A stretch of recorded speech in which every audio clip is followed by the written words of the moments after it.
Welcome to Off the Shelf, BeautyScale Podcast, where we'll talk to top beauty industry leaders from across the world.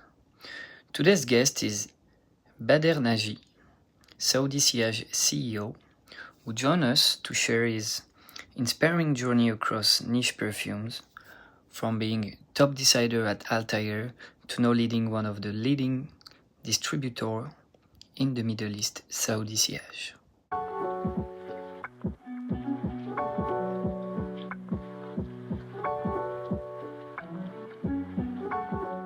Really nice to have you on the BeautyScale podcast today. We've been knowing each other for a while now, and I really appreciate us. Thank you so much, Jan. It's always a pleasure to be with you, and congratulations on this podcast. Wish you all the best. So, actually, I start as a salesman in a beauty store in the beginning when I was very young, and it was the best school I could have ever asked for. I spent every day talking directly to the customer, learning what they want and what make them buy. I learned fast, and within like few years, I grew fast from a salesman to a store manager, area manager, sales manager, to operation manager, until I reached to the position of a CEO. And to be honest with you, when I realized that I want to do this business, because it hit me very early on the in the shop floor. In most retail jobs, as I was explaining to you, you are just selling an object, but with perfume and beauty, you are selling an emotion, a memory, and how a person feel about themselves. I remember watching a customer find a scent that completely changed how they carried themselves, and when you realize how power this industry is, it is the perfect mix of art and business. And from that moment, I knew that I was hooked for life for this business. Nice. So, how old were you at the time when you started to be a salesman? And you remember what brand you started to sell first? Actually, it was a mix between fragrance and makeup. At that time, Okay. it was a local fragrance, but there was a makeup brand like Max Factor, Isadora, Rimmel, those Okay. brands. I was around 22 years old, and in Saudi, in the beginning, women was not allowed to work, so only men can work at that time. And to discover and to react with a customer on a daily basis, it's a lot. And to see how you convince the customer and how you change their mind from and how you make them a loyal for a brand and your mindset. I agree with you. I think sales, and especially customer-facing sales. Every big entrepreneur in the beauty industry should have meet clients, and it's very important to understand what they like, how they perceive a product and a brand. And yeah, Absolutely. so it was in a mall you were working, or in a niche perfumery? Yeah. Always the beauty store was in a mall, because Okay. in our region the mall is different than Europe, because majority of beauty stores open inside the mall in a prime location. And because the weather, it was in a mall, and at that time you cannot like have a full customer experience with the customer, so you need to be fast and you need to convince them fast, and you will be surprised that from how you can shift customer to be a loyal customer for a brand, and you will be also surprised about the brand awareness in our region, since our majority of people in our region, they travel abroad a lot to Europe, to Far East, and they discover some brand there. When they come, they become a loyal to this brand. So this change. And now when you see that what's happening in our region, the transition and happening in Saudi since 5 years, it's changed a lot, and now people become more people become more obsessed about especially niche perfume, and now you can see that the number of niche perfume has just opened in Saudi. There is a massive number of brands, and it's become the ground of building a niche brand globally. It's become an important market for any niche brand. So usually some of the new niche brand, they prefer to open after Europe to open in the Middle East, because in our region, perfume is not just industry; it is our life. So When you are young, you can smell the bukhoor at your home, and you can, you know, see your family. They like to spray perfume when they go to prayer, when they go to occasion, to wedding. So it is a lifestyle for us. No, I completely agree with you. You know, some of the brand owners or founders I meet, they like to go to Italy to start. You know, it's kind of the Saudi of Europe, I would say, because there you have all these very old perfumeries and all this passionate customer base also. But yeah, I think it's in terms of lifestyle, of course, what we see in Saudi, in the Middle East, you know, the kids since they're very young in the family celebrations, you have perfumes everywhere in the cars. No, I agree with you. For me, it's really the, I would say, the center of the niche. And especially, you know, even with scents, you see it now that so many of European brands are betting on more the, you know, Arabic woods and strong scents. Absolutely. So of Yeah. course, maybe Asia is still a little late on this, you know, and every continent and countries have their specificities. But do you think like yeah and the strategy of the brand, they switched recently? You see it with the brand SKU and selection. Absolutely. I can see now lots of brands they focus to satisfy the Middle Eastern customer, because for me, especially for niche brands in the Middle East, lots of people become a niche brand collector, and you will be surprised. I was in the plane one day, and behind me there was two child like 10 and 9 years old. Okay. And he was speaking to his friend, and he told him, I brought Killian. And the Uh-huh. other child, he told him, I brought Ben Elegance. So I was surprised on that age people start to buy niche brands, because I remember in the old generation they used to have Dior, Chanel, but now it shifts here in our region. So people become niche perfume collectors, and even the brands now they start to switch to have ingredients that can work for their brands in the Middle East, especially in the Middle East, especially in the GCC, because they can see the demand of those brands. And especially when you go to Silveridge, the department store in Europe, like Yeah. Silveridge and Harrods, majority of customers who like to go there and discover brands is coming from our region. And some of the brands, they create some exclusive line only for the GCC clients who come to Harrods or Silveridge. Uh-huh. So brands now they understand that to build a brand, it's very important to build it after Europe, to go to the Middle East and build it, especially in Saudi Arabia and UAE, in Qatar, in Kuwait, and those regions. And to see the difference between our region and to with the Far East region, I think the purchase power is different in our region, and even Yeah. the lifestyle is totally different. So this is why the brands try to have some of their collection to be adaptable to the Middle East market. No, no, I hear what you say, and I think it's true. It's both the fact that you have very strong brands also from the Middle East, and it can influence a lot of other brands. And then, of course, the market went and it grew a lot in this past 10, 15 years. Like you said, a lot of people traveling, but also, you know, the soft power of UAE and Saudi and Qatar was very strong, you know, for European people or even American people. With the World Cup, with all the investment they did, I think they did it very well to, you know, put JCC in, like in first places of the world. You know, everybody knows now Jeddah. 10 years ago, nobody knew, you know. So it's cool, and I think it's very nice for the perfume industry. So cool. So now let me get back a little bit on your career. So after you did your first jobs of salesman, store manager. So you joined Altair. And that was your first big responsibility work. That's it. Tell us more about Yeah. it. So I joined Uptire at that time as an area manager, Okay. and I work in different departments, distribution, retail, and I remember I started to build the niche category at that time within Uptire. I spent with them around 11 years, and it was absolutely excellent years. I learned a lot. I work with the top management that I learned from them a lot, and to see and to work with them on a daily basis, it was for me as a master class to see those Uh-huh. people how they work, to learn from each of them. And you know what I like in Attire?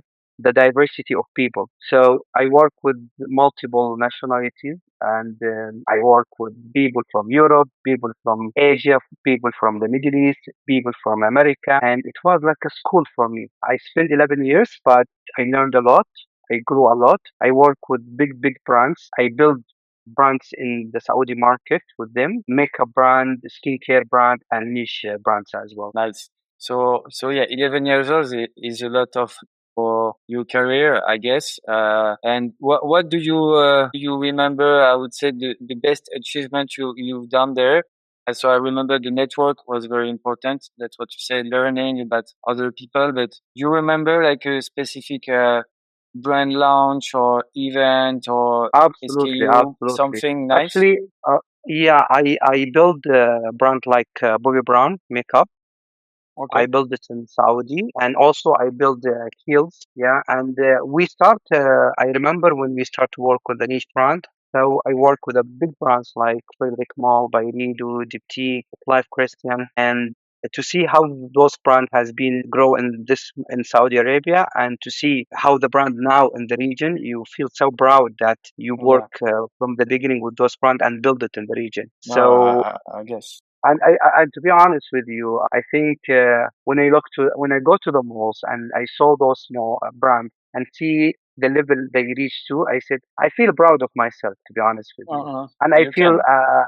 yeah, I feel proud that I was part of that brand success in this region. No, I mean, you can. It's very impressive, you know. I think to grow brand awareness, as you say, customer loyalty, identification on the brand when nobody knows it, and of course, it's a long term bet. I think Yes, you really know about the time it takes, the efforts it takes every year, the kind of also collaboration spirit you need to have with the brand owners and the adjustments you need to do. So no, very impressive. Okay. So then let's talk about so Saudi Sillage, the current company you're CEO for now. When did you think and how did it come into your brain that you could like start up your another business, smaller, coming back, opening doors also. You have very nice retail doors. I have to say some of the best in the region. You just open a new one that is very cool. You're gonna tell us about.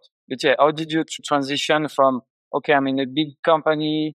In a way, I work on very big brands, but all the machine is already working, and now I have to set up something a little bit from scratch. And be honest with you, the reason I joined Siaj Holding is that after I met with the owner of the company, Mr. Sultan Shaibi, and he started to explain to me about his vision and what is his strategy, and he gave me the authority to expand the company. I feel very excited because.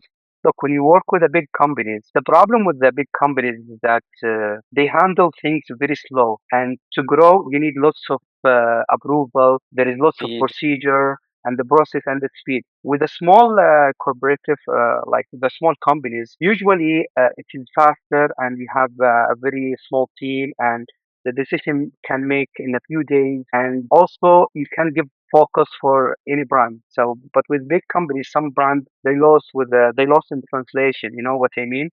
So I remember in my previous company when we had a brand and to see sometimes because we are a big team, so it is very difficult to grow the brand quickly. But in Siad Holding, it is very easy. You have the basic. You can start from scratch to build the brands from training the team from the floor to do the correct distribution network and build it in retail distribution in e-commerce. It become very easy. And now to see what's happening in Siaj Holding since I joined the company. I remember when we start, we had few brands, like less than 10 brands. Now we about to have by the end of the year around 40 brands. Wow. And when I joined the company, I closed some store that wasn't performed and opened new two doors. But I become very selective when we open retail stores because it is not about only open retail stores. It is about open in the right location and to have the right team and also to have the profitable locations because I discovered that in some malls we don't need to open because we already present as a distributor. So if you open Lottery, you will be competing with yourself. Exactly. And now our strategy, even in the region, if you notice in Latin Sillage, we bring more brands. We start to grow our network, and I am very happy to see the results that we achieved so far. And I'm very proud of my team. We have a perfect team. So yes, we are a very small team. With we are a powerful team actually. How many people in the team you are? So me, I know personally Annie, of course. I think he's an important guy of the company. But yeah, how many people you have, including the people in the stores? Still, what is small to you? We are between 50 to 100 Okay. people. This is the number of our team. Okay, so it's I would say mid-sized team compared, of course, to Charlotte or Altair is small. But I think I agree with you. 50, 100, 150, you can go. It's still agile and quick and fast, and then it's all about having the right people. Because I think when you sum up too many people, then you end up having a big part of your people that are not very committed, that are not very Absolutely. motivated. It's more difficult to motivate them, and so okay. And I would like to add that in some brand that we are distributing, we are in the top ranking for them globally. So some of the brand we are ranking number 2 or 3 for them globally, which means that we give more focus to the brand. We give them full attention, full service. When you work with a big group, sometimes you focus on some brand and you forget about some brands. But in our company, we try to give each brand's full service, and we try to build from scratch and to do the right and to be aligned with the brand strategy, which is very important for us. No, I think you mentioned something that is very difficult in our industry. Yeah, it's about, focus of the distributors and also support from the brands. For me, it goes together. Usually the brands, they come and they say, oh, the distributor will stop the focus on our brand. But me, I'm like, okay, but how did it happen? Did you give them enough focus? Did you visit them? Did you understand before why is struggling to have the result? And I think both parts, they work sometimes a little separate, like, hey, I give you my brand, make it successful. And then, of course, he's going to try 6 months, but then a bigger brand is coming. So he's switching his focus. Absolutely. And then the brand also is not doing the job of understanding and communicating. So it's a big concern, I think, in the industry for everyone. It is a win-win situation in the end of the day. But actually, look, working with a brand is like marriage. So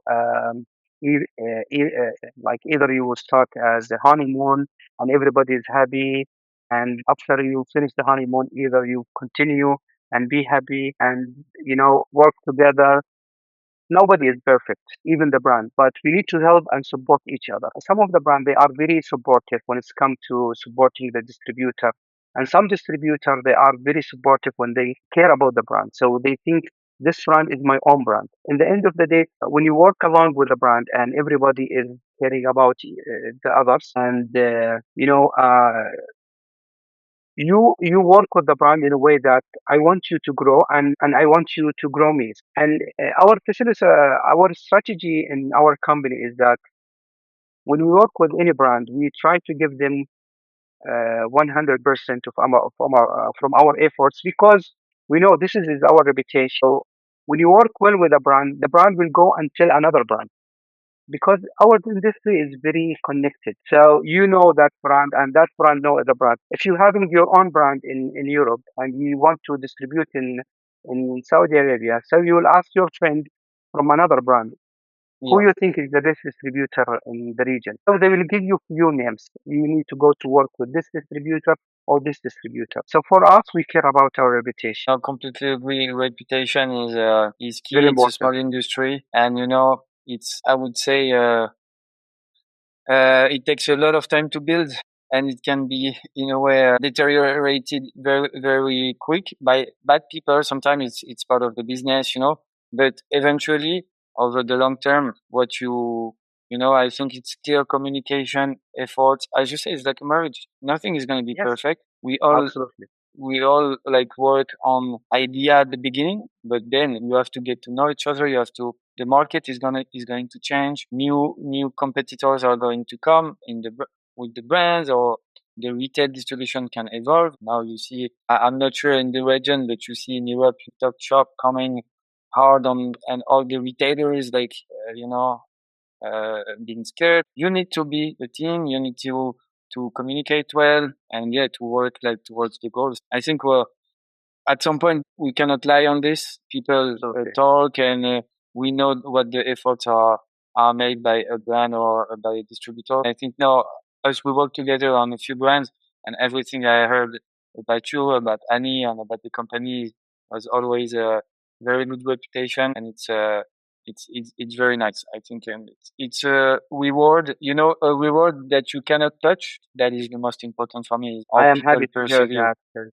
But I can assure you, we are not a perfect people, but we try. We try to Uh-uh. be perfect, and we always try to be honest with our, partner. Because, as you mentioned, in our industry, there is lots of people sneaky people or work in a different method or try to affect other distributor. But for us, we try always to have a very good relationship with the brands that under our distribution, and we try to work with them closely to build the brand. And sometimes I feel happy when I see the brand that I distribute in our region is doing much better than Europe. So some of the brands, they are based in France, but when I see the Uh-uh. performance of the brand in Saudi is better than their motherland, I feel that so proud because I know that I built something for them, starting from marketing the brand, starting from personalize the brand, and to see the reputation of the brand as well. So I Uh-uh. was surprised when I go to Europe and I asked some of the distributor or the retailer about brand is very famous, that famous in our region, and they know, oh, we don't miss the brand. I was surprised because I remembered next month I met with someone and he told me which brand you are distributing, and I told him the names of the brand, and one of the brand was from his country. So he told me this is my first time to hear about this brand. But for us, this brand is super hot brand. Imagine that before once we place an order for the brand, before it reached to our region, it's sold out. So when we see Uh-uh. that, we feel so proud that you did absolutely amazing job to escalate and elevate this brand. No, I agree, and I think that's what makes a brand successful Absolutely, globally is by having partners like you that believe on the brand and grow the brand. A brand cannot grow itself from Paris office. It needs partners that are going to invest on brand awareness, that are going to work very closely to the brand's team on the feedback of the market, on alignment. It could be price strategy, it could be SKU selection, it can be visual merchandising, absolutely, any yeah, kind of thing. But it's a kind of that's what we say with sport. Is like a good brand doesn't need to have hundreds of partners. It needs to have a very strong partner in Middle East for niche perfumes, very strong one in China, in maybe one or two other countries in Asia. And then you do your own business in Europe. But if you manage to have those two very important markets, you can be very successful brand, and over 5-10 years become like a top 10, top 20. We've seen it. I'm not going to name the brand, but you've seen some that grew very quickly, and yeah, it's absolutely, thanks to the partners. It's not thanks to the brand. So no, I yeah. agree. I think some brand can fit with your strategy, with your vision. Although the brand will be not that strong, but when you bring it to the market, you adapt quickly with the brand, and even your team become very confident about this brand, and it grow quickly and become a hot brand in our region. And I remember that one brand before we become the distributor of this brand, it used to be with other distributor and it wasn't performing that much. When we take the distribution, suddenly the brand become very hot in our store and they become like a huge demand. So it is not about the brand, use or the brand storytelling. It's something. It is like a link between the distributor and the brand. And you Uh-uh. can see now there is some brand that they don't have like the perfect juice, but they become international brands. I saw in Exxon some of the brands that like become very hot brand, although the juice is not that impressive Incredible. Yeah. juice. Yeah. Yeah, absolutely. So I think it is the people behind the brand, and some of the brand become like in the top ranking brand, although before a few years it used to be dead brand. Uh-huh. So it is about people how they work with the brands. No, I agree. And that's what you said about your team.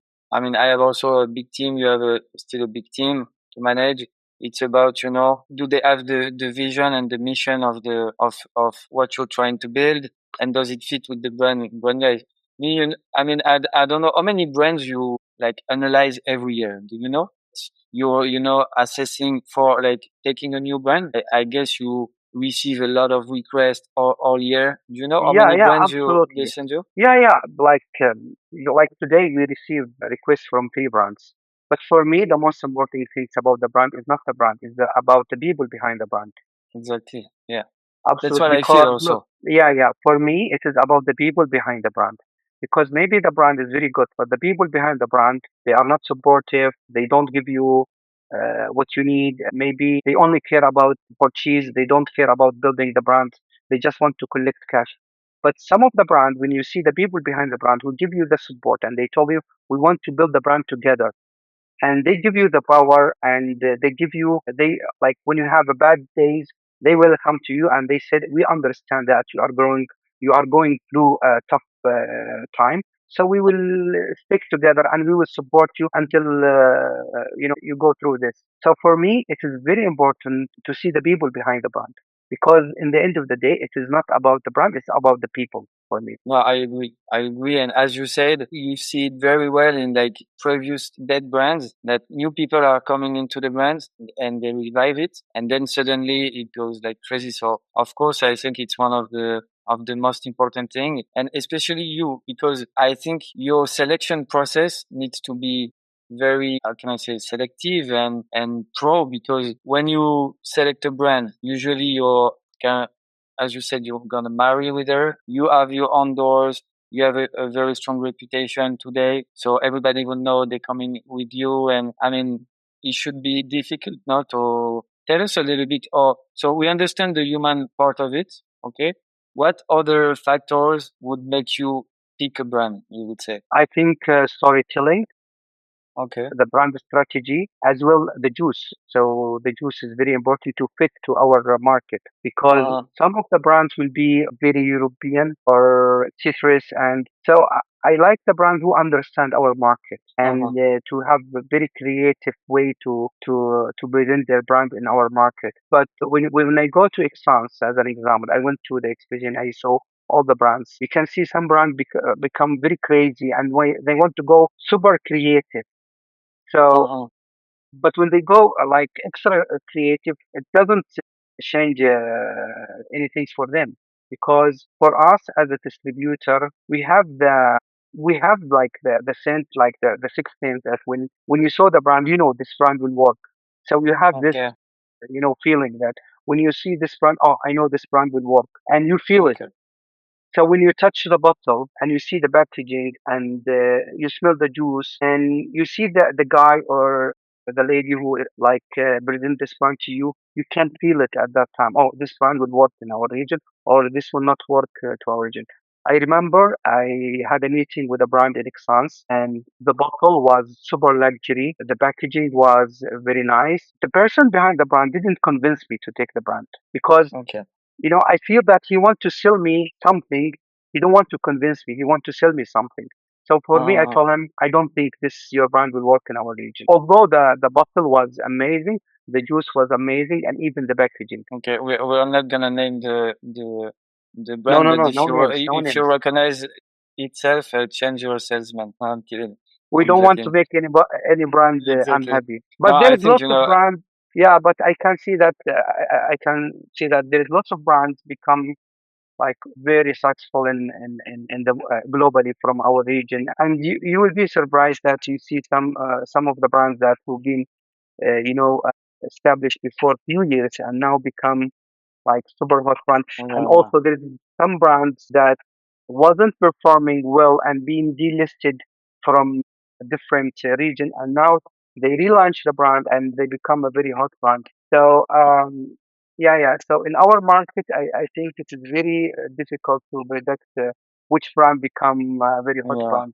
But you need to do the basic from A to Z to build the brand, and then it's about the customer to decide.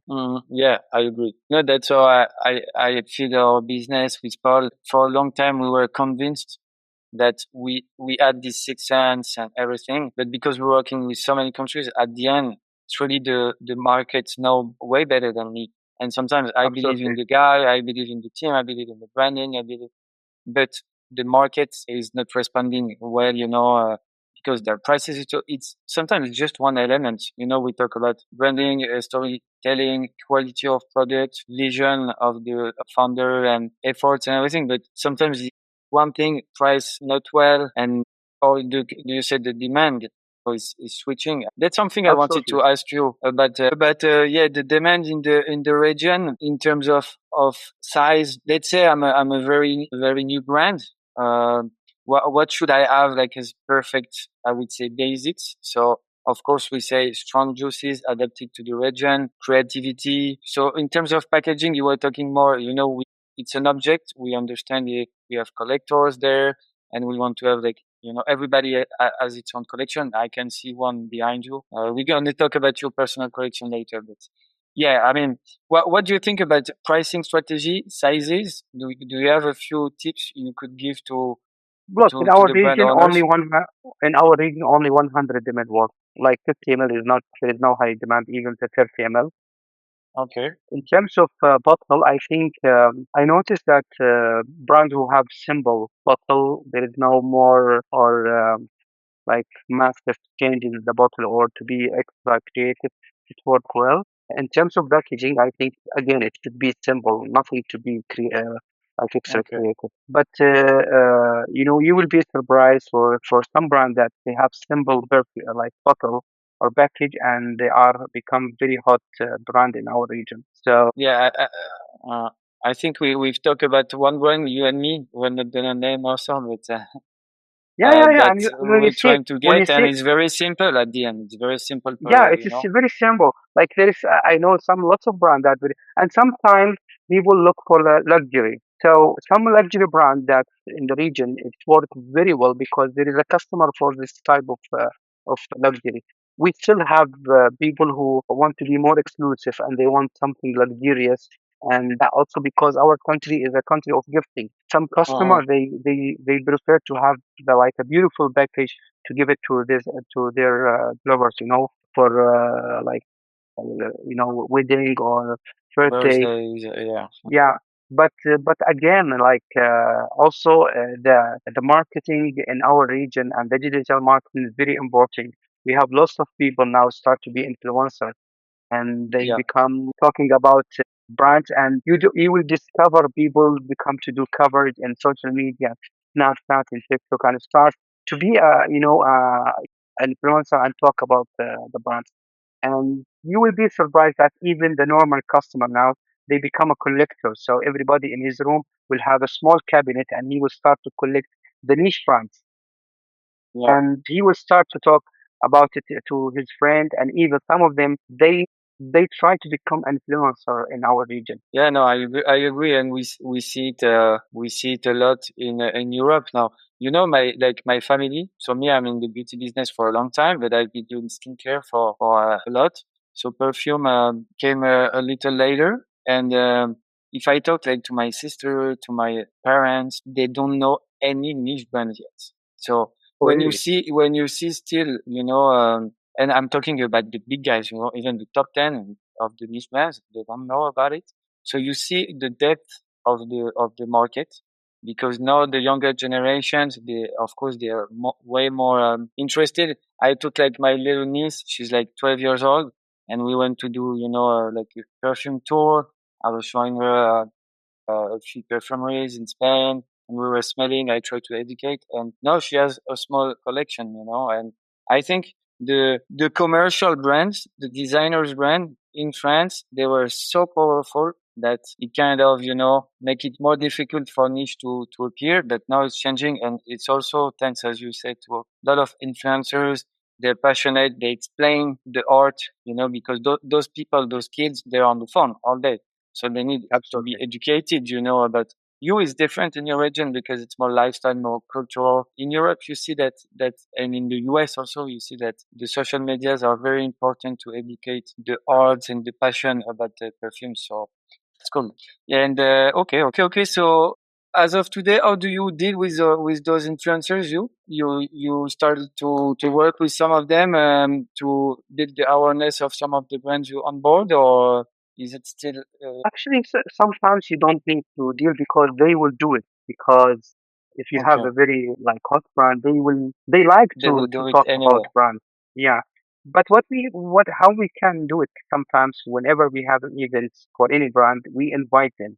Okay. So they will come and they will discover the new launch and they will meet with the founder or the perfumer behind the brand and they will start to talk about the brands. But our market is influenced by influencers, so you can get some advantage from them because some of them. I remember when I was in France, I saw some of them they traveled from Saudi to Yeah. Italy to meet with the brands, to do coverage with the Mm-mm. brands, and for them it is like become a habit for them. They don't do it for money; they do it for fun, and then they want Passion. to. And some of them, they do like a gathering between all of them, and they start to smell the perfume, discover, and they talk about ingredients. And some of them they start to do their own brands, like Mm-mm. some brands. You will be surprised of the Saudi market how it's been translated to a market that people start to focus more on niche brand. Commercial brand become like a regular brand. That if you have a Dior or Chanel or any brand, it's become like you are not making any difference because this brand already exists from long time. But now some people they try to go to find a brand that not exist in Saudi. They will buy it Mm-mm. from outside, from Europe, and they bring it and they start to talk about it. This brand, I already buy it from Europe, and then another like this. You got my That's point? cool. So people now become very selective when it comes to niche brand. Mm-mm. No, I think yeah, you're very, very in advance, I would say, in terms of your markets, in terms of, niche. And also, it's also, how can I say, they're proud, that's like an element when you come into a room and you have a scent that nobody knows. Okay, it's like you're bringing something new and like you impress people. And I think Middle East people, they very humble and very nice, but also, they want to show that they have something unique, they have something different, and that's cool. I think, in France, if you have like a Hermes perfume, they're happy. But everyone has the same. But it's because it's just cultural difference. You see, in China is very different. They're just starting. So of course they've been trying to have all LVMH or all big brands, first commercials, and now they also start to be proud to bring something that is unique, in the room, and like people are, what is this? I think that defines very well the niche. It's about like finding gems, finding something that people don't have, and Yeah. so yeah, that's cool. That's cool. Question for you. So tell us a little bit about your doors. And I would say, me, from talking with a lot of distributors, I think in our industry, retailers are very powerful. Why? I would say first because they kind of own at the end the relationship with the customer, but more than that, I would say because they create experiences and they get a direct relationship, with the customers in the way they get their feedback. They can introduce concepts. They can innovate on that way. And so you see a lot of now distributors um, all around the world trying to get retailer Okay. doors. And I would say as of today, all the nice and good distributors, they have their own doors. What do you think about this? How important is l'odore for you guys? And tell me your thought on this. It is super important for us because Lidore is for us helping us to build the brand. So whenever we take a distribution of any brand, we prefer to build it first in our Lidore environment because we have our customer and database who prefer to go and shop in Lidore. So usually when customers come to our stores, they ask first, what is new? And Uh-uh. also because the mix of the locations of our stores. So we have two doors inside the mall and one door like in five-star hotel, street, and one in Plaza and one in the like in the neighborhood. So the mix of the locations of our brand help us to be very close to our customer. And whenever we take the brand, we prefer to build it in our stores because we have the power to go and ask our team to focus on the brand and to explain to the customer about this brand. Because if you are a distributor, you will be under the mercy of the retailers. So if you are a distributor and you bring a brand and you want to distribute in your region, and you go to a retailers and tell him, I want to distribute my brand to you. The retailers, they have lots of numbers of brands. So the focus be for top brands, not for new brands. But for our store, it is very easy to build some of the brand, and we already built some of the brand that become very hot in our region. And what we did in Ramadan, we did a very good experience for our VIP customer. What we did, it was our founder ID, is to rent a villa, but the villa was inside the neighborhood, and we dressed it in our color, the blue navy color, and we did a very fancy and beautiful merchandising inside the villa. There was a swimming pool, and Nice. even we put our exclusive top brands. Beside the owner of the brand, he bring oud, special and rare oud, the wide collection, and we start to invite our VIP customer, and it was by appointment. So you cannot go inside the villa if you don't have an appointment. We tried it for the full month of Ramadan, and absolutely it was an amazing experience and journey for us. And we Nice. will talk about this experience. So for us, perfume is not only about selling perfume. It's about memory. It's about let the customer, explore the perfumes and to enjoy when they go Yeah. inside our shops. No, I agree. I think it's an experience. It's not only, and that's what you see with a lot of retailers. It's like just going in a shop, selling and buying and going outside is not enough. They want to feel emotions, like you said. They want to feel to meet people, to build relationship with people, to be surprised, and to be fulfilled in a way that they lived something different. And I think by making them exclusive, by making them very personalized. You've seen in the beauty so many brands trying to do personalized any kind of brand, hair care, skincare. Absolutely. Not even this is enough. They want to really like feel something inside the doors, and that's cool. I think. So you're gonna do it again, or no? Hopefully. You think? Yeah. Actually, we are thinking to open our permanent villa, but it's all about the location. So you cannot do it within a few days. You need to think about the location. You need to put a full study about this project. But it is in our mind. Actually, it's our now in our mind, and in our mind actually is to expand as well and open more doors, not only in Saudi but even in the other GCC countries. Okay. Cool. But now I think with the numbers of the brand we are acquiring, I think we slowed down a little bit the doors expansion, because with the new brands we need to give them it is like a new baby. When you have a new baby, you need to care about, you need to feed, you need to think about his future. And there is lots of beautiful brands, in the market. So it is opportunity for us. If you don't grow now, someone will come and Sure. take this brand. So it is like unique opportunities for us now. And you will be surprised that with the numbers of the brand, they approached us and they want us to become a distributor. We are very happy and we are very proud, because this means a lot for us. It means that we are doing a very good job and a great job. And whenever I saw that brand send us an email or send us an invitation, I feel very proud, and I go directly to my team and tell them, look, now we have new brands because of you. And actually, last week we been receiving a call from the Italy embassy, and they want to Nice. invite us to come to BT exhibition PT. in Firenze. Florence. Okay. And they said we will like handle your flight, accommodation, transportation. You know that you should go, because I have a very nice Chinese distributor. He went to Aix-en-Provence, invited by the Italian embassy, and they offered in like first class, very very very nice. So I think it's the same kind of invitation, and it's a very good very established Chinese distributors, so they don't do this to anyone. So you can be proud. Yeah. To be honest with you, I feel very proud to reach to this level, and I think we still have a lot to do and to fix. And I remember when I joined the company, and the owner of the company, he told me, "What the first things you will do?" I told him I will expand.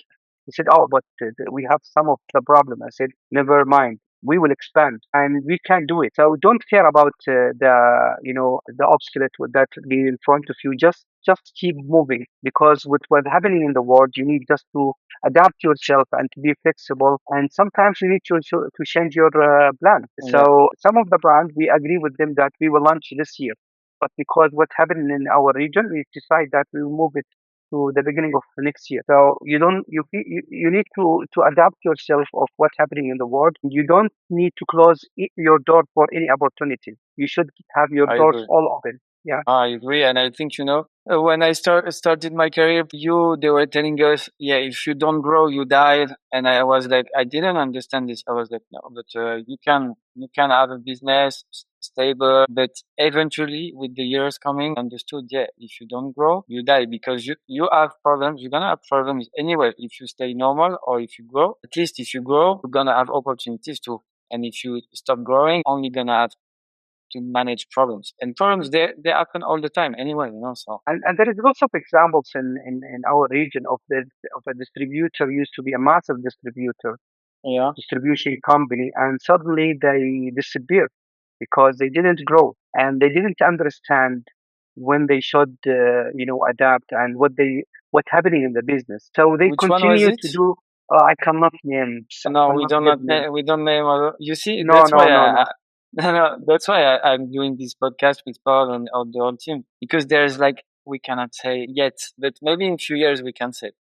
Yeah, absolutely. But Uh, look, the- on the other side, you can see that some distributors have like just been in the business for a few years and now become a very important yeah, distributor yeah, in the region. But still, there is some old distributor as well who still continue to be a very good distributor because they change a lot and they adapt and they change the management to a new generation who understand the business. So this is why I think in each company they need to understand what happened around it, and they should have a forecast about the future. So it is not uh, about, oh, you will be in the comfort zone and you will feel, you know what, I'm doing well, why I need to do more. Oh, there is opportunity. Oh, I don't want it now because I don't need it.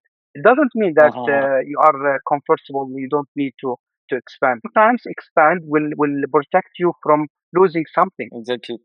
No, I completely agree with you. So maybe let's talk about this because you brought it up, and I know it wasn't easy for you guys, but the situation we had, with the war, with Iran, all those kind of situation. How do you, when it happened, how did you feel? I think you're a very experienced businessman, so you've seen other crises, so you know how to manage it, I would say. But maybe in your team, some people or customers or brand owners, they start panicking. And I would say even me, when I have crisis, it happens all the time, everywhere. Sometimes it's a war. Sometimes it's a product issue. Sometimes it can be the COVID we saw or any kind of crisis. How do you approach when there was the announcements in early January? How quick you need to react to adapt the plans? What's your yeah? How do you manage those kind of situations? Sure, look, in our region, because of our expertise in what happening, our region is very hot region actually. We always been Uh-huh. in crisis. Always it will be for a short period, and then we will adapt. People find ways and they change their strategy. So for us, I remember when the situation started in our region, affect a little bit the offline, but the online had increased because people, start to order from online, and because we have our e-commerce, we had a growth of like around 25%. But our offline, we had a decrease. But now people adapt, and it become for them like normal thing. I remember I was in Dubai, and I received a message at that time from the government that there is some strike is coming, and nobody moved, nobody panicked. People they said, "Oh, okay, it happened." So I think in the beginning, anything in the beginning, people will be afraid from. But after a short period, people will adapt and life will continue. But anyway, if you have a solid foundation in your company, in terms of the right team and the right people and the right you know mindset, you will always go through those crises and it will never ever affect you. I remember in Corona, I wasn't in Siyaj Holding in Corona, but what I heard from the people that we did amazing numbers during Corona because our e-commerce was working and even some of our people they stay in the warehouse, they sleep in the warehouse, Wow. and we have amazing sales at that time during the corona. But for us, because we were prepared, so you Yeah. always need to prepare yourself. And this is why we don't only focus on retail. We focus on retail, beauty, commerce, and we always eager to expand. So even when the distribution, we always put our eyes on who's coming new in the market, which retailer is coming. Now in our market, we have Gold Apple just opened recently, Yeah. and we have Ultra are coming to our market. And we hear a lot about their expansion, and there is things happening because of what's happening in Saudi. And the vision of 2030 is going to happen, and the growth of Saudi is year after year. And all the big projects is happening in Saudi. Now we have Wow. Asia Cup will come 2027, Expo 2030, and the World Cup in 2034. So there is lots of things happening in Saudi, and I Okay. think we have a bright future for our region. No, I God bless think the too. crisis. I think too. God bless I the think too, crisis. and the crisis they happen, and it's part of the growth also. Absolutely, I yeah. mean, and then yeah, what you said about the solid foundations, team spirit. I think it's very helpful for a company to survive one crisis because the teams bonds, they kind of work together on a different plans. A little bit, they have to adapt, they have to work more, they have to suffer together. That's what makes like good company culture and all those kind of things. So now I agree. And yeah, so we don't know how it's going to end. We work very closely with distributors or retailers in Ukraine. So they've been suffering for a long time, but now they're growing a lot. And the guy is opening, I think Yeah, it's because 18, they is need to 18 adapt. doors. Yeah, they keep on living at some point, and everyone around is not really understanding why they keep opening Nobody doors. can predict when the war will end, because and what happened is that sometimes you can't find opportunities in the crisis. And this is Uh-huh. why for each company they need to have a forecast and they need to be flexible with any changes in the market. And I think what we said about uh, being a distributor that in a way put first the relations with the partners and that to create a very strong relationship between the brand and the partners is even more important in those period of crisis, because usually if you don't have this, the relationship is going to die. But if you have it, everybody is going to adapt, everybody is going to understand and kind of support each other. I think you've seen it with the brands you have or with other brands and distributor And to relationship. be honest with you, some of all the brands that we carry under our portfolio been very supportive during the Yeah, situation, because they good. understand what's happening in our market. And although we face some delays in shipping the stock from Europe to our region because what's happening, but all the brands be very supportive and they understand what's happening. And they said to us that we will be with you and we are a partner. We are not only a distributor and a brand, we are a partner, which I very appreciate our relationship with our Yeah, no, I think, but it's thanks to you, thanks to the quality of relationship you've been building over the years. When you have crisis, resist. When you're new, when you don't really know where to go, and all those kind of things is more difficult. But yeah, hopefully it's still going to improve. Let us know a little bit,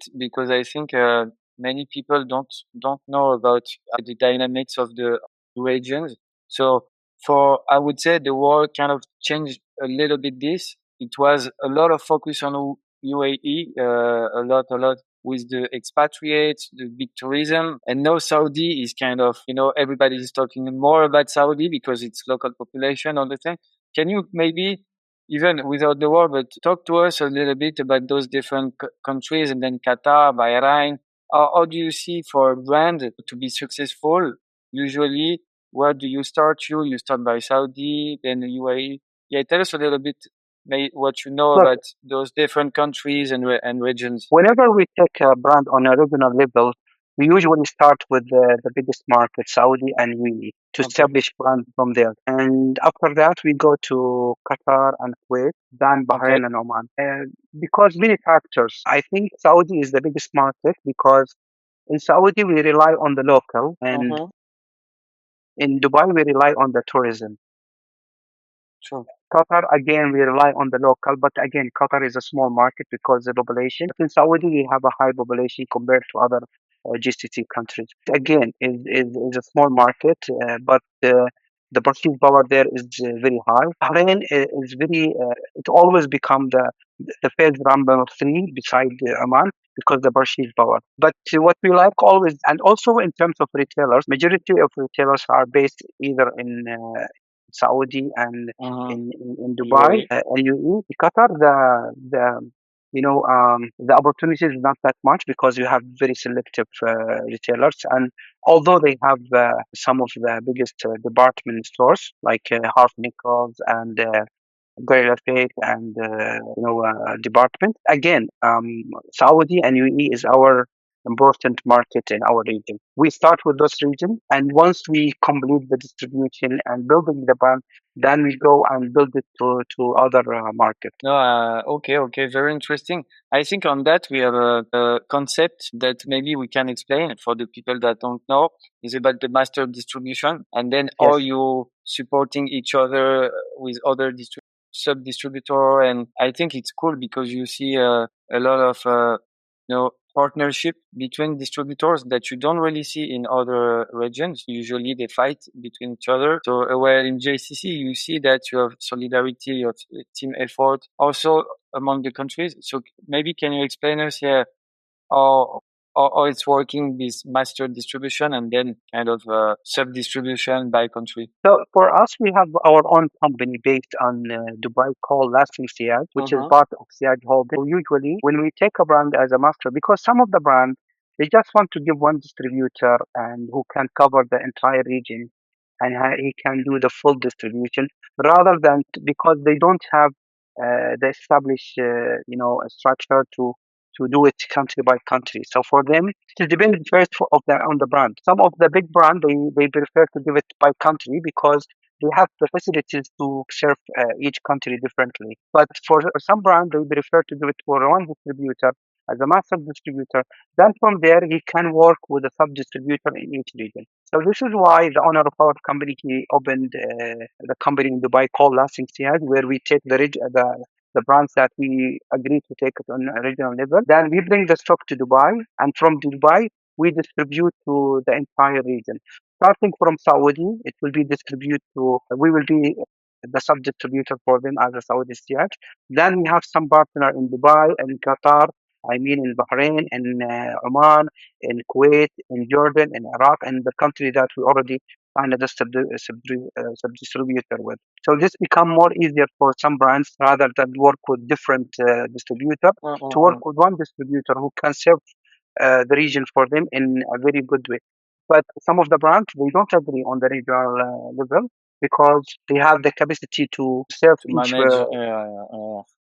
Okay. And for you, you would say what's the best thing to do to start? It really depends on the brand strategy. Like I would say, a mid-size brand, it's better to go with regional, and then I think even you as I would say a good partner, if you feel like at some point the brand needs to go like I don't know full in Iraq with someone and have more focus on this, you advise them. I guess no. How Yeah, do you transition for regional? Because I guess it's a good start, but then if markets are becoming very so big, it's a different maybe look from as you said for mid brands. It is better for them to do regional yeah. distributor to have a master distributor. But for some brands, I prefer for them to do it only for Saudi first or UAE until they become a mid, brands, and then they can do it on a regional level. Because what we discovered for small niche brands, usually when you take it as a master distributor and you ask them for a big orders, they cannot fulfill your order because they don't have the capacity in their production to produce, your quantity. So this is why for them, usually they prefer to work with one country until they have the money and the power to Yeah, expand.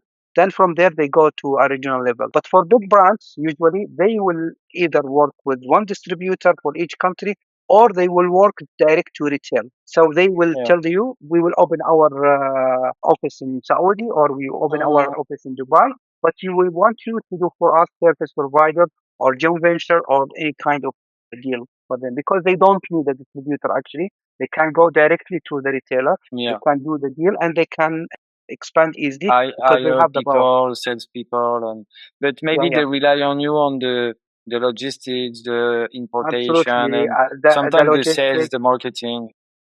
and even the government relations, because for them they need someone to present them in the government. But because for you as a local company, it's easy for you to understand the rules, to understand the procedure, and all those kind of things. Okay, very interesting. I think it's important, for to understand, yeah, all these different, I would say, methodology that a brand can have in the region, of course, depending on the size and the maturity. Okay, very interesting. And so we were talking about so retail, new retailers coming, Tag, Gold Apple, all those guys. How do you see the retail market? And maybe tell us a little bit about situation now. So I know you have the malls that are very important, which you have inside department stores, the perfumeries, the beauty stores, the pharmacies for perfumes. No, but what is a little bit the split, of the niche perfumes as of today in terms of doors? I've seen some of your business plans, so me, I know, but if you can tell our listener, like where should a nice brand be in terms of split between the different types of doors to be successful and online also? Yeah.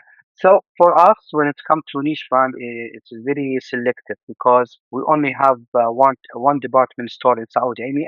I am talking now about Saudi, which Harf Nico, which is our top department store. Then to go to like special niche retailers like Ludore, like Lore and O100. Then there is some new retailers like Gold Apple and All Ultra and even Sephora, where you have multiple categories like skincare, makeup, niche perfume, commercial perfume, hair care, home care, where I think those is selective for some brand can fit in these categories for them, and some brand cannot survive. But for any niche brand, I think the most focus for them is to work directly with the niche retailers like Ledore, Lore, and O100. And we have some independent retailer like they have one door only that can serve the brand in a very good but when Okay, I see so the expansion of like new retailers is coming to our region, I feel very happy because this means that we become like attractive to other retailers from around the world, from USA, from France to come to our region and open. And it creates like a competition inside our region, and our region can acquire all of them, and we still have space to have more of the retailers. And also it push people like Ladure, like Lord to improve a lot and to change and to be very flexible. Because in some region you have only one or two retailers, so you mm, stuck with them. If you struggle true. with them, you cannot move, and they will Mm-mm, be demanded and they will milk you. You cannot survive with them. But in our market, it become very hard because you need to prove that you are the best environment for niche brands. So you need to work very hard to improve your stores. The things happen to our competitor as well. So the niche brand and the brands as well, they are very happy because they can see that they can. So you can go to other retailers and say, I can do personalized. They give me a bigger space, or they give me a mm-mm, very good service. My sales in this retailer is higher than your retailer. So it creates a lot of competition in our market and help growing our market actually. mm-mm. No, I completely agree with you, and I think it's healthy that you have this competition coming, new retailers. First, it's a very good proof of the attractiveness of the market. And second, it's good for everyone because usually it pushes everyone to innovate, to stay on shape and trendy. I mean, we've been talking together about some retailers also from Asia that are innovating, and it's cool. You know, you can inspire. Of course, this region, especially UAE, is a hub for a lot of different people. So they want to also experience new things. And I would say when you go to stores in Riyadh, in Jeddah, or even in Dubai, it's like, you know, top of the trend stores. It's very, very cool, very inspiring for other countries. So it's cool that it's also the same the other way around. So it's cool. It's cool. Okay. I have another question for you that I think is important. Yeah, what would you say is today the biggest consumer? You know, like how can I say, like personnel? You know, the one that is spending the most in your country. Who is it? Is it like very different people? So I don't know. We were talking about kids. We were talking about teenager. We were talking about more businessman, 30 years old, men, women. Who is really buying the perfume? You would say I would see everybody in Saudi is buying the perfume everybody. because Yeah. look, now you know in Saudi there has lots of changes. Men Yeah. start to work and strive, and they have their own uh, jobs. And after they empower women, I think they work and they have money to spend on their luxury and on their perfumes. And you will be surprised that we have lots of customers that are our BA. They will purchase from us because they love niche perfume. Yeah. So for us, I will say that VIP customers still there, but they are very selective when it's come to brands. They don't buy any brands. They have their Uh-huh. own loyal brands. But the middle class in our region is very wide. This is Yeah. why the niche perfume and the niche business is very successful in our region because those customer or is our target customer and those customer Uh-huh. who can buy perfume. When you look to other countries, they don't have that wide middle class like when you go to India or although the Yeah. population is very high, but not all of them can purchase the niche perfume.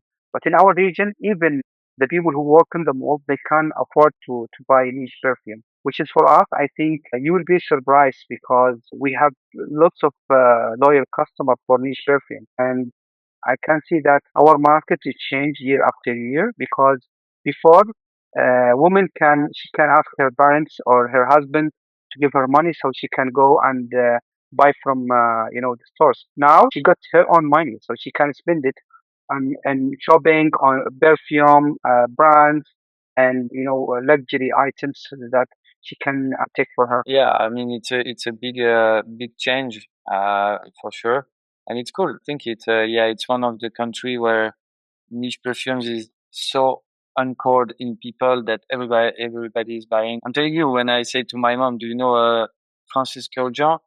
She doesn't know. They're very very far, so it's very impressive, very cool. Yeah, yeah, absolutely. I told you I was in Exxon and I asked someone and he told me I don't know. Although this brand that I was asking him about, it is very hot in our region. So I was surprised to see. And also, when you see the setup of the brands in our region is totally different than Europe. I remembered I was in Rome and I went to a small shop and I saw Uh-huh. a very, very top high brand.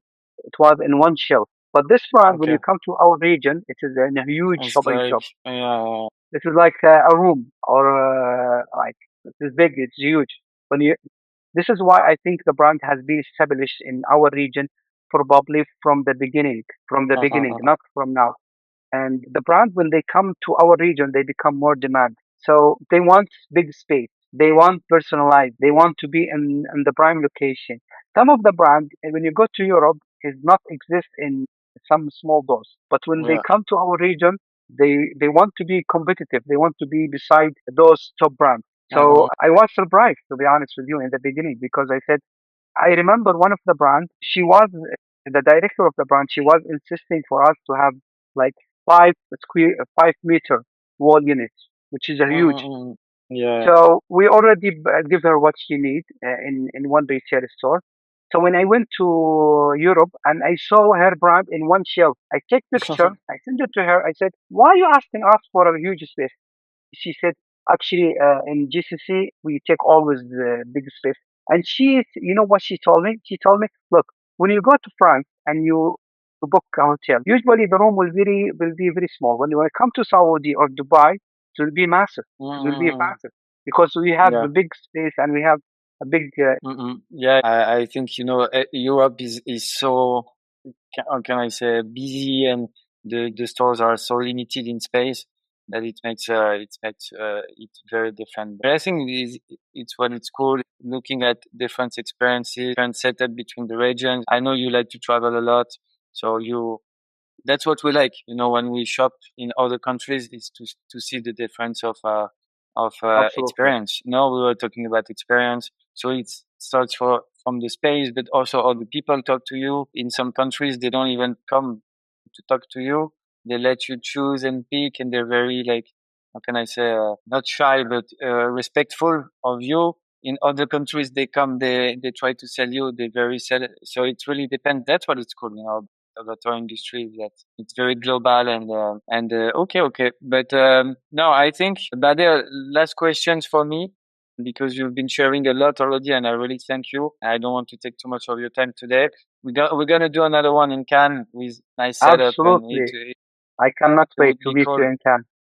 It would be cool, but yeah, just to finish, if you see, like, the region in 3-5 years, and what do you see yourself? You will still doing the same job? You think you still be in Saudi Arabia? I will continue to do the same job because I become addicted to this job and always be happy and excited to see how new brands coming to our region.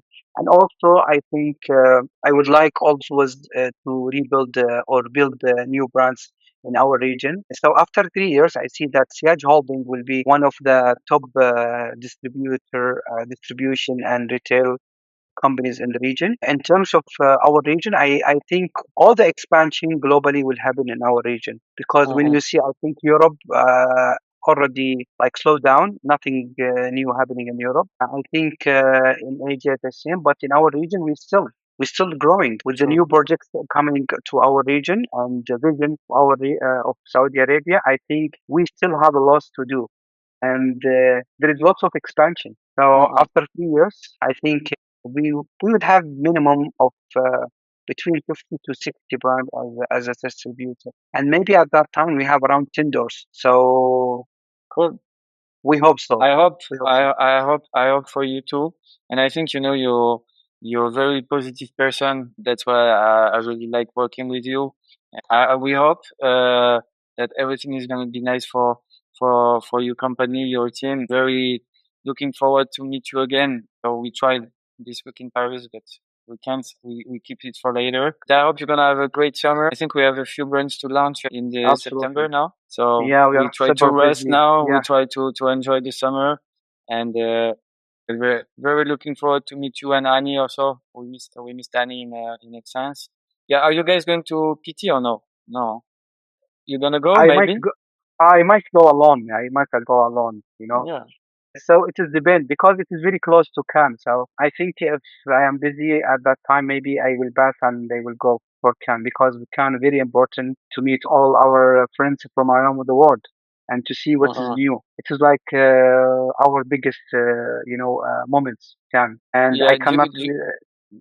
Yeah, No, I agree with you. That's where we met first, so right. it's important. But yeah, I think for all the listeners, of course, we can rank the trade shows. I think Cannes is top one now. Is number one. Yeah, Cannes than Exxon's than others. But I think now I can see that there is lots of countries that start to do the same. Yeah. I saw in Singapore and Istanbul and Dubai as well, but Cannes will be always different because I agree. Cannes is a different, atmosphere, and you can see people from around the world, and even the city is amazing. Uh-uh. But next time in Cannes, the dinner will be on us. Okay, this Of will be the course. deal from now. Okay, of Okay, course. okay. And And yeah, good luck to you. Thank you again, Bader, for being with us today. It was a very, very big pleasure for us. You are one of the first guests of the podcast, so you're opening the door for a lot of other guys, and I think that's what you did in the niche perfumes in the region. It's a good symbol. Okay, thank you so Thank much. you. Thank you so much, and it was a pleasure to be with you. And thank you for hosting me. Thank you so much.